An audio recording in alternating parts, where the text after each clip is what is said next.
행복한 왕자. 오스카 와일드. 도시 위 높고 둥근 기둥 위에 행복한 왕자의 동상이 우뚝 솟아 있었다. 온몸은 얇은 금박으로 덮여 있었고 두 눈은 빛나는 사파이어였으며 갈자루에는 루비가 빛나고 있었다. 동상을 보는 사람들은 누구라도 감탄하지 않을 수 없었다. 마치 바람개비 새처럼 아름답구나. 시의회의 의원 한 사람은 예술적인 취향을 드러내 보이려고 일부러 이런 표현을 쓰기도 했다. 그러나 실용적이지 못한 사람이라는 비난을 들을까 두려워 이렇게 한마디 덧붙였다. 물론 그렇게 쓸모있는 것은 아니지만. 어린아이들이 때를 쓸 때면 분별력이 있는 어머니들은 이렇게 말하기도 했다. 너는 왜 저 왕자님을 본받지 못하는 거지? 행복한 왕자는 욕심을 부리거나 우는 일 같은 건 꿈도 꾸지 않는단다. 시리에 빠진 어떤 사나이는 이 멋진 동상을 바라보며 이렇게 중얼거렸다. 나 아닌 누군가라도 저렇게 행복하다니 좋은 일이야. 주황색 외투와 깨끗한 턱바지를 댄 고아원의 어린 아이들은 성당에서 나오면서 말했다. 야, 정말 천사님 같아. 너희들이 그런 걸 어떻게 알지? 너희들은 천사를 본 적이 없을 텐데 말이야. 수학 선생이 아이들에게 물었다. 꿈속에서 천사님을 보는걸요. 아이들이 대답했다. 그 수학 선생은 어린아이들의 꿈 같은 것은 믿지 않았기 때문에 얼굴을 찌푸리며 싸늘한 표정을 지었다. 어느 날 밤 작은 제비 한 마리가 그 도시 위를 날아가고 있었다. 친구들은 이미 6주 전에 이집트로 모두 날아가 버렸지만 이 제비는 아름다운 갈대와 사랑을 하느라 혼자 뒤에 남게 된 것이었다. 지난 봄 제비는 커다란 노랑나비를 쫓아 강을 따라 날아가다가 갈대를 보게 되었고 그 갈대의 날씬한 허리에 반해 다가가 말을 걸었었다. 제비는 마음속 생각을 당장 말하지 않고는 견디지 못하는 성격이었다. 당신을 사랑해도 될까요? 그러자 갈대가 가만히 머리를 숙이며 제비에게 인사를 했다. 제비는 갈대의 주위를 빙빙 돌면서 자신의 날개로 강의 수면을 스쳐 잔잔한 은빛 물결을 일으켰다. 제비는 그렇게 여름 내내 갈대 곁에서 사랑을 속삭였다. 거참 별나단 말이야. 갈대는 가난한 데다 친척들이 너무 많아서 귀찮을 텐데. 다른 제비들은 옆에서 수군거리곤 했다. 사실 그 강은 갈대로 온통 무성했다. 그러는 사이 어느새 가을이 돌아와 제비들은 모두 날아가 버렸다. 친구들이 모두 가고 혼자 남게 되자 제비는 어쩐지 쓸쓸해졌고 그렇게 사랑했던 갈대에게도 실증이 나기 시작했다. 그녀는 전혀 말을 하지 않아. 어쩌면 바람둥이인지도 몰라.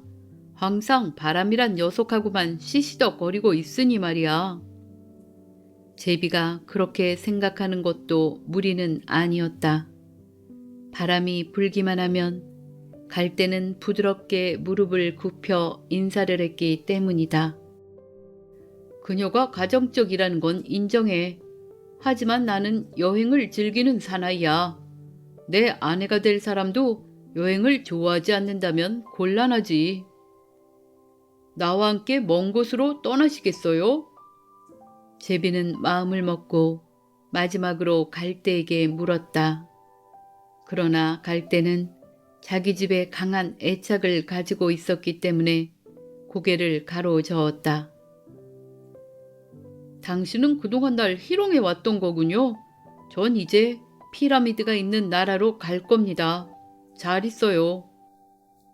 제비는 이렇게 소리치고는 날아가 버렸다. 하루 종일 날아서 제비는 밤이 될 무렵 그 도시에 도착했다. 어디에서 묵으면 좋을까? 시내에 머물 만한 곳이 있으면 좋겠는데. 그때 높은 원기둥 위에 서 있는 동상이 눈에 띄었다. 저기가 좋겠군. 제비가 소리쳤다. 공기도 좋고 아주 기막히게 좋은 장소로군 그래. 그렇게 해서 제비는 행복한 왕자의 두 발 사이에 내려앉았다. 황금으로 꾸민 침실에서 자게 됐는걸. 제비는 주위를 둘러보면서 잠잘 준비를 했다. 그런데 목을 날개 밑으로 넣어 막 잠을 청하려는 순간 큰 물방울 하나가 뚝 떨어져 내렸다. 이상한 일도 다 있네. 하늘엔 구름 한 점 없고 별들도 저렇게 반짝거리는데 그런데 이렇게 비가 오다니. 북유럽의 날씨란 정말 지독하기도 하지. 하긴 그 갈대도 비를 무척 좋아했어. 제멋대로의 변덕이긴 했어도. 그때 또 한 방울이 떨어졌다. 이렇게 비도 피할 수 없다면 이따위 동상은 도대체 뭘 하려고 만든 거야? 이거 어디 괜찮은 굴뚝이라도 찾아야겠는데? 제비는 다른 곳을 찾아 날아가기로 마음먹었다. 그러나 제비가 날개를 펴기도 전에 물방울이 또 떨어졌다. 제비는 위를 쳐다보았다. 그런데 눈에 비친 것은 과연 제비는 무엇을 봤을까? 행복한 왕자의 두 눈에 눈물이 가득 고여 있었고 왕자의 황금빛 두 볼을 따라 그 눈물이 흘러내리고 있었던 것이다. 달빛을 받은 그 아름다운 얼굴을 바라보자 제비는 어쩐지 왕자가 무척 가엾어졌다. 당신은 누구신가요? 제비가 물었다. 나는 행복한 왕자란다. 그런데 왜 울고 있는 거죠? 흠뻑 젖었잖아요. 제비가 다시 이렇게 물었다. 내가 살아서 마음을 가지고 있을 때에는 눈물이 무엇인지도 몰랐단다. 슬픔이라고는 없는 안락한 궁전에서 살았으니까 말이야. 낮에는 정원에서 친구들과 함께 놀고 밤이면 큰 홀에서 앞장서서 춤을 추었어. 정원 둘레에는 높은 성벽이 둘러져 있었는데 그 너머에 무엇이 있는지에 대해서는 전혀 생각도 해본 적이 없었단다. 내 주위에 있는 것으로도 충분히 아름다웠기 때문이지. 궁전에서 일하는 사람들은 모두 나를 행복한 왕자라고 불렀지. 만약 즐거움이 행복이라면 난 분명 행복했어. 어쨌든 난 행복하게 살았고 또 그렇게 죽었단다.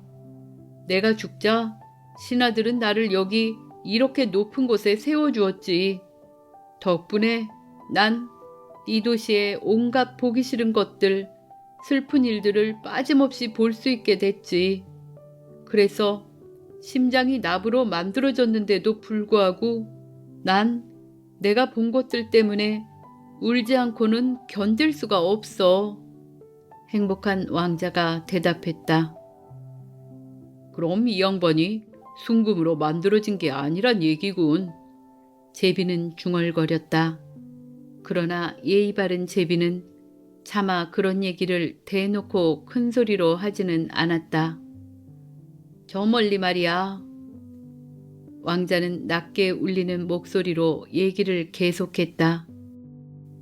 여기서 훨씬 먼 저쪽 좁은 골목길에 가난한 집이 있어. 창문이 열려 있어서 그 집 식탁에 어떤 여자가 앉아 있는 게 보이는구나. 얼굴은 삐쩍 여의없고 초췌해. 바늘에 찔린 자국 때문에 손은 온통 벌겋게 거칠어졌어. 재봉사이거든. 그녀는 지금 두껍고 윤이 나는 비단 옷감에 정렬하라는 열대지방의 꽃무늬를 수놓고 있어. 여왕의 제일 아름다운 시녀가 궁전에서 열리는 무도회에서 입을 옷이야. 이 집의 방 한 구석에는 조그만 사내아이가 침대에 알아 누워있어. 열이 심하고 오렌지를 먹고 싶어 해. 하지만 그녀는 자기 아이에게 맹물밖에 먹여줄 수가 없어. 그래서 아이는 지금 울고 있단다. 제비야, 제비야, 작은 제비야. 내가 내 칼자루에 루비를 뽑아서 저 여자에게 가져다 주지 않겠니? 발이 이 받침대에 붙어 있어서 나는 전혀 움직일 수가 없구나. 친구들이 이집트에서 절 기다리고 있어요. 제비가 대답했다. 지금쯤 나일강 위를 날면서 커다란 연꽃과 얘기하고 있을 거예요. 그러고 나면 위대한 왕의 무덤으로 잠을 자러 갈 테지요. 그 왕은 화려하게 색칠한 관 속에 누워 있어요. 노란 삼배를 두르고 향료를 바른 왕의 목에는 연녹색 비치 목걸이가 둘러져 있지요. 양손은 마치 시든 나무 잎사귀 같아요. 제비야, 제비야, 작은 제비야. 왕자가 말했다. 단 하룻밤이라도 좋으니 나와 함께 있으면서 심부름을 해줄 수 없겠니? 저 어린아이는 이제 목이 타서 더 이상 견딜 수 없을 지경이야. 그 아이의 어머니가 애타하는 모습을 차마 지켜볼 수가 없구나. 제비는 대답했다. 전 아이들을 좋아하지 않아요. 지난 여름에는 제가 강가에 앉아 있는데 버릇없는 사내 아이들 두 녀석이 오더군요. 물방앗간 아들들이었는데 이 녀석들은 늘 제게 돌을 던졌어요. 물론 절 맞추지는 못했지요. 우리 제비들이 그렇게 어설프지는 않아요. 게다가 우리 집안은 대대로 몸이 날쌘 것으로 유명하거든요. 그래도 어쨌든 녀석들이 그 바보 같은 짓을 한 건 사실이에요. 제비는 막상 말을 그렇게 마치기는 했지만 슬픈 얼굴을 하고 있는 왕자를 보고 있자니 측은한 마음이 생겼다. 여긴 너무 춥네요. 하지만 하룻밤 왕자님과 같이 있으면서 심부름을 할게요. 고맙다, 작은 제비야. 왕자는 말했다. 그래서 제비는 왕자의 칼자루에서 커다란 루비를 뽑아내 그것을 부리에 물고 도시의 지붕 위로 날아갔다. 제비는 하얀 대리석으로 천사들의 모습이 새겨진 성당의 탑을 지나갔다. 궁전 옆을 지나면서 무도회의 음악 소리를 들었다. 어떤 아름다운 소녀가 연인과 함께 테라스에 나와 있었다. 그 연인이 소녀에게 이렇게 속삭였다. 얼마나 아름다운 밤입니까? 그리고 사랑의 힘은 얼마나 아름답습니까? 제 드레스가 궁중 무도회가 열릴 때까지 다 완성되면 좋겠는데. 소녀는 애인의 말에 이렇게 대꾸했다. 전 그 옷에다 정렬아 무늬를 수놓아달라고 얘기했답니다.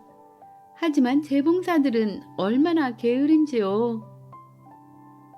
제비는 강을 건너 지나가면서 베이 돛대에 매달아 놓은 등불을 보았다.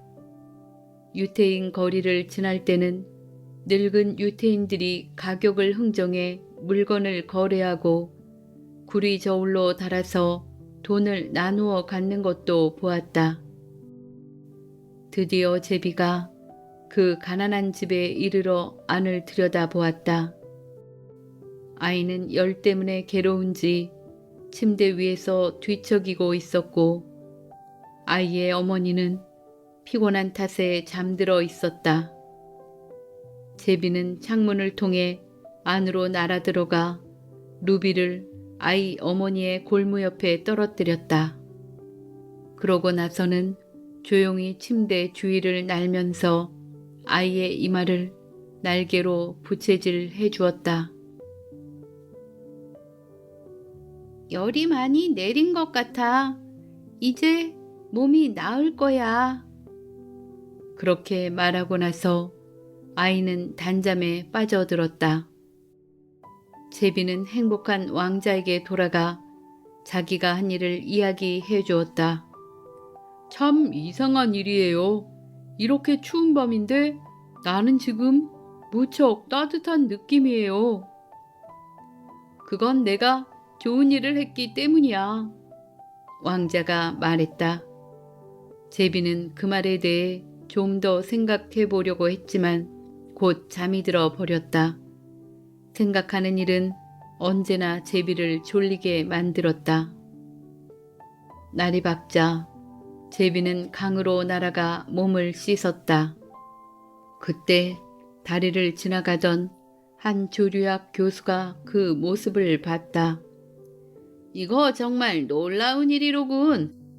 이런 겨울에 제비라니? 교수는 그 현상에 대한 긴 글을 써서 지방신문에 실었다. 그 내용은 사람들 사이에서 아주 화제가 되었지만 이해할 수 없는 수많은 용어들로 꽉 차 있었다. 오늘 밤에 나는 이집트로 갈 거야. 그렇게 말하고 나니 제비는 온몸에 기운이 솟구치는 것을 느꼈다. 제비는 도시의 기념탑 따위를 하나 빠뜨리지 않고 모두 구경하고 나서는 오랫동안 교회의 뾰족탑 꼭대기에 앉아 있었다. 어디를 가나 참새들이 제비를 보고 짹짹거리면서 정말 품위 있는 손님 아니니? 하고 주고받는 소리를 듣는 것이 즐거웠다. 달이 떠올랐을 때 제비는 행복한 왕자에게 돌아갔다. 혹시 이집트에 부탁할 말이라도 있나요? 저는 지금 떠날 거예요. 그러자 왕자가 말했다. 제비야, 제비야, 작은 제비야. 하룻밤만 더 나와 함께 있어주지 않으련? 모두들 이집트에서 절 기다리고 있어요. 내일쯤에는 제 친구들이 모두 나일강 상류의 두 번째 여울까지 올라갈 거예요. 거기에는 창포 수풀이 무성한 풀 속에서 하마가 잠을 자고 있고 커다란 화강암 왕자의 memnon 신이 앉아있죠. 그 신은 밤새 가만히 별을 바라보다가 새벽에 샛별이 반짝이기 시작하면 외마디로 환성을 터뜨려요. 하지만 금방 잠잠해지죠. 정오에는 누런 사자들이 물가로 내려와서 물을 마셔요. 사자들의 눈은 파란 에메랄드 같고 부르짖는 소리는 폭포 소리보다 더 크다고요. 왕자는 말했다. 제비야, 제비야, 작은 제비야. 이 도시의 저 멀리에 젊은 청년이 지붕 밑 다락방에 있단다. 그 청년이 앉아있는 책상에는 종이가 온통 흩어져 있고 옆에 놓인 큰 컵에는 제비꽃 한 다발이 꽂혀 있어. 청년은 자갈색 곱슬머리를 하고 있고 입술은 석류처럼 붉고 그 눈은 마치 꿈을 꾸는 것 같단다. 그는 지금 극장 감독에게 주문받은 대본을 끝마치려고 하는데 너무 추워서 더 이상 글을 쓰지 못하고 있어. 불은 꺼지고 배가 고파서 정신을 잃을 지경이거든. 그렇다면 제가 하룻밤만 더 여기에 있을게요. 마음씨 고운 제비는 왕자의 얘기를 듣고 이렇게 대답했다. 루비를 하나 더 가져다 줄까요? 루비는 더 없단다. 남아있는 건 내 두 눈뿐이야. 이건 사파이어인데 1000년 전에 인도에서 가져온 거란다. 하나를 뽑아서 그 청년에게 갖다 주렴. 이걸 보석상에 가서 팔면 양식과 땔감을 장만해서 대본 쓰는 것을 끝마칠 수 있을 거야. 왕자님, 저는 그런 일은 할 수 없어요. 제비는 울기 시작했다. 제비야, 제비야, 작은 제비야, 내가 말한 대로 해줘. 왕자가 말했다. 그래서 제비는 왕자의 누나를 하나 뽑아내 그 청년이 살고 있는 지붕 밑 다락방으로 날아갔다. 지붕에 구멍이 뚫려 있어서 안으로 들어가는 것이 어렵지 않았다. 제비는 그 구멍으로 날렵하게 날아서 안으로 들어갔다. 청년은 두 손으로 머리를 감싸 안고 있느라 제비가 날개를 파닥이는 소리를 듣지 못했다. 그저 언뜻 고개를 들어보니 시든 제비꽃 위에 아름다운 사파이어가 굴러 떨어져 있는 게 눈에 띄었을 뿐이었다. 이제야 세상이 나의 가치를 알게 된 모양이군. 누군가 내 작품을 좋아하는 사람이 몰래 갖다 놓은 것이 틀림없어. 인젠 나는 대본을 끝마칠 수 있어. 청년은 진심으로 기쁨에 넘쳐서 이렇게 외쳤다. 다음 날 제비는 항구로 날아갔다. 커다란 배의 돛대 위에 앉아 선원들이 배의 창고에서 큰 상자들을 끌어올리는 것을 보았다. 선원들은 상자를 끌어올릴 때마다 영차, 영차, 어이! 하고 소리를 질렀다. 나도 이제 이집트에 간다. 제비도 지지 않고 큰 소리로 외쳤다. 하지만 아무도 그 말에 신경 쓰는 사람은 없었다. 달이 떠올라 제비는 다시 행복한 왕자에게 날아갔다. 작별 인사를 하러 왔어요. 제비가 소리쳤다. 제비야, 제비야, 작은 제비야, 하룻밤만 더 나와 같이 있어주지 않겠니? 왕자가 말했다. 겨울이에요. 곧 차가운 눈이 내릴 거고요. 이집트에는 태양이 푸른 야자나무 위를 따뜻하게 비추고 있을 거예요. 악어들은 진흙탕 속에서 나른하게 주위를 둘러보고 있을 거고요. 제 친구들은 바알베개 사원에 둥지를 짓고 분홍빛, 흰빛의 비둘기들은 서로를 쳐다보면서 정답게 노래하고 있을 거예요. 친애하는 왕자님, 나는 떠나야 해요. 하지만 왕자님을 잊지는 않을게요. 그리고 내년 봄에는 왕자님이 사람들에게 주어버린 보석 대신 다른 아름다운 보석 2개를 가져다 드릴게요. 빨간 장미보다 더 빨간 루비와 큰 바다보다도 더 푸른 사파이어를 말이에요. 아래 광장에 왕자가 말했다. 어린 성냥팔이 소녀가 서 있어. 성냥들을 그만 모두 시궁창에 빠뜨려 못쓰게 되었단다. 그 소녀가 돈을 벌어가지 못하면 그녀의 아버지가 매질을 할 거야. 그래서 소녀는 울고 있어. 신발도 스타킹도 신지 못한 데다 작은 머리에 아무것도 쓰지 못한 채로 말이야. 부탁이니 내 다른 눈을 뽑아서 그 소녀에게 가져다 주렴. 그럼 그녀의 아버지가 소녀를 때리지 않을 거야. 하룻밤 더 왕자님 곁에 있을게요. 제비가 말했다. 하지만 전 왕자님의 눈을 뽑을 수 없어요. 그러면 왕자님은 전혀 볼 수가 없잖아요. 제비야, 제비야, 작은 제비야, 내가 하라는 대로 하렴. 그래서 제비는 왕자의 다른 눈을 뽑아서 쏜살같이 광장으로 날아 내려갔다.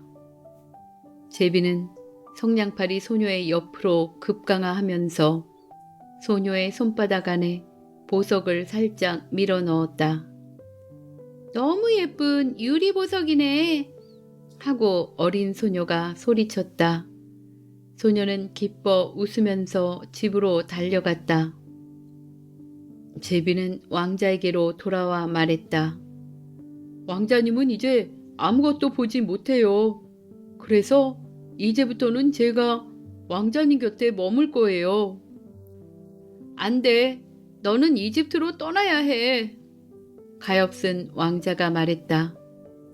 전 항상 왕자님 곁에 있을 거예요. 그렇게 말하고 나서 제비는 왕자의 발치에서 잠을 잤다.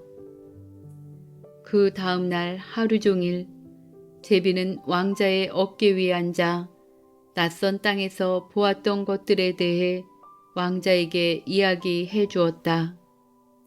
낡은 강가에서 길게 줄지어 부리로 금붕어를 잡은 따오기 이야기며 사막에 살면서 모든 것을 다 아는 스핑크스의 이야기, 호박으로 만든 구슬을 들고 낙타 옆에서 천천히 걷는 상인들의 이야기, 큰 수정을 숭배하고 흑단처럼 검은 달에 있는 산의 왕에 대한 이야기, 야자수 나무 속에서 잠자고 벌꿀 과자를 먹여주는 20명의 승려들을 데리고 있는 커다란 푸른뱀 이야기와 크고 평평한 나뭇잎을 타고 호수를 건너 항해하며 나비들과 전쟁을 하는 난장이들의 이야기를 들려주었다.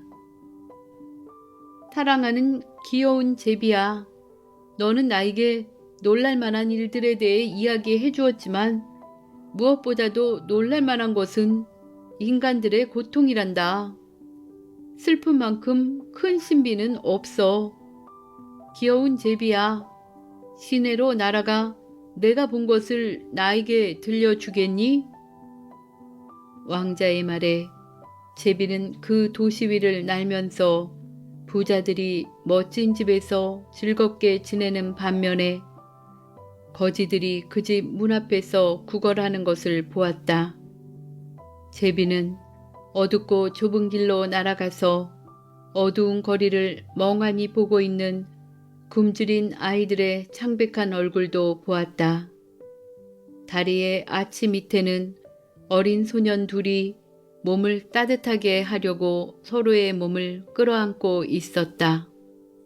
소년들은 너무 배고파 하고 말했고 경비원은 여기서 자면 안 돼 하고 소리치고 있었다.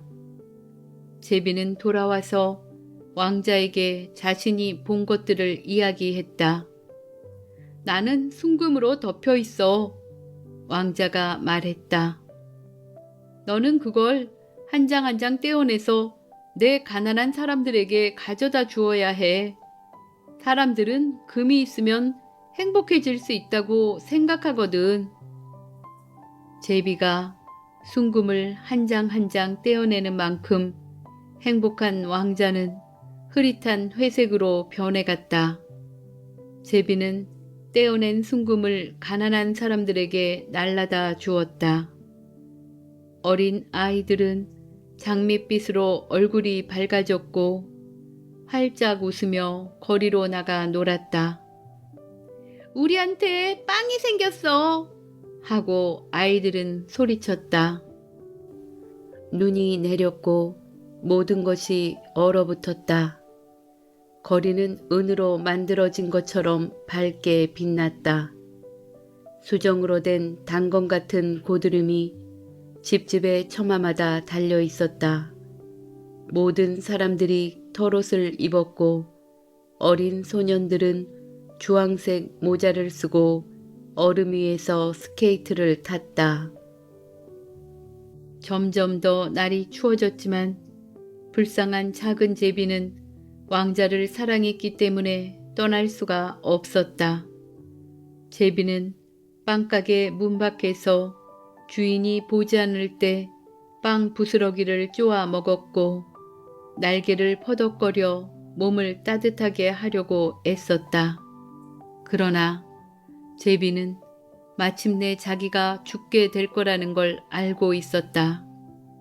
제비는 왕자의 어깨 위에 겨우 날아올랐다.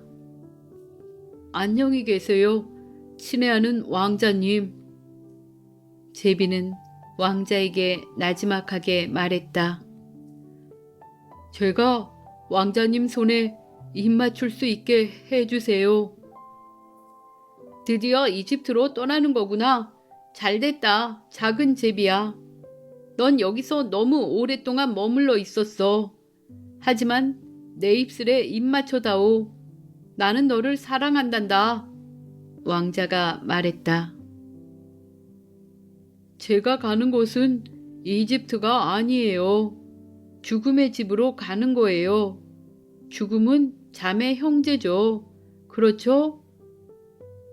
제비는 행복한 왕자의 입술에 키스를 하고는 왕자의 발 아래로 떨어져 죽었다.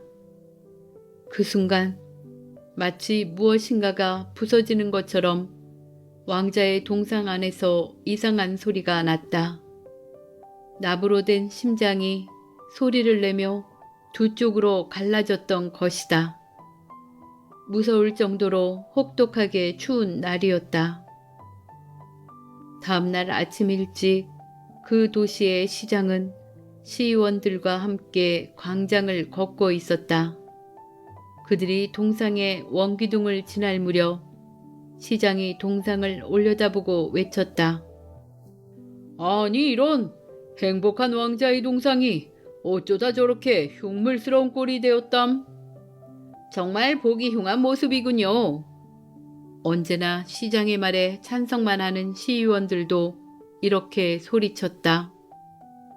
그들은 왕자의 동상을 살펴보려고 위로 올라갔다. 갈자루에 박혀있던 루비가 떨어져 달아났고 누군가 눈도 반해갔어. 몸을 감싸고 있던 순금도 모조리 사라졌고 이제 왕자는 거지나 마찬가지잖아. 시장이 말했다. 거지나 마찬가지죠. 시의원들도 그렇게 말했다. 동상 발밑에 있는 이 죽은 새는 또 뭐지? 포고령을 만들어서 앞으로는 새가 이런 데서 죽으면 안 된다고 발표해야겠어. 시장은 말했다. 그러자 시청의 서기가 그 말을 받아서 종이에 적었다. 그래서 사람들은 행복한 왕자의 동상을 끌어내렸다. 행복한 왕자의 동상은 더 이상 아름답지 않으므로 이제 아무짝에도 쓸모가 없습니다. 대학의 미술 교수는 이렇게 말했다. 사람들은 왕자의 동상을 용광로에 집어넣어 녹였고 시장은 녹인 쇳덩어리를 어디에 쓸 것인지 의회를 소집해 의논했다. 당연히 이 쇳덩어리로는 새로운 동상을 만들어야 할 것이요. 그리고 내 모습을 동상으로 만들려고 하오. 시장이 말했다. 아니요. 내 모습을 동상으로 만들어야 합니다. 시의원들도 저마다 나서서 이렇게 소리쳤고 다툼이 벌어졌다. 들리는 소문으로는 그 사람들이 아직도 계속 다투고 있다고 한다. 거참 이상한 일이군. 용광로 공장의 감독이 말했다. 이 나부로 된 부서진 심장 조각은 아무리 해도 용광로에서 녹지 않으니 말이야. 이건 그냥 버려야 하겠군. 그래서 사람들은 그것을 죽은 제비가 버려진 쓰레기 더미 위에 버렸다. 하나님이 한 천사에게 이렇게 명령했다. 그 도시에서 가장 소중한 것을 2가지를 이곳으로 가져오너라. 그 천사는 납으로 만들어진 심장과 죽은 제비를 하나님께 가져갔다. 그러자 하나님이 말씀하셨다.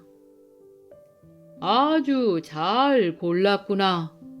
이 작은 새는 전국의 정원에서 노래하도록 하자.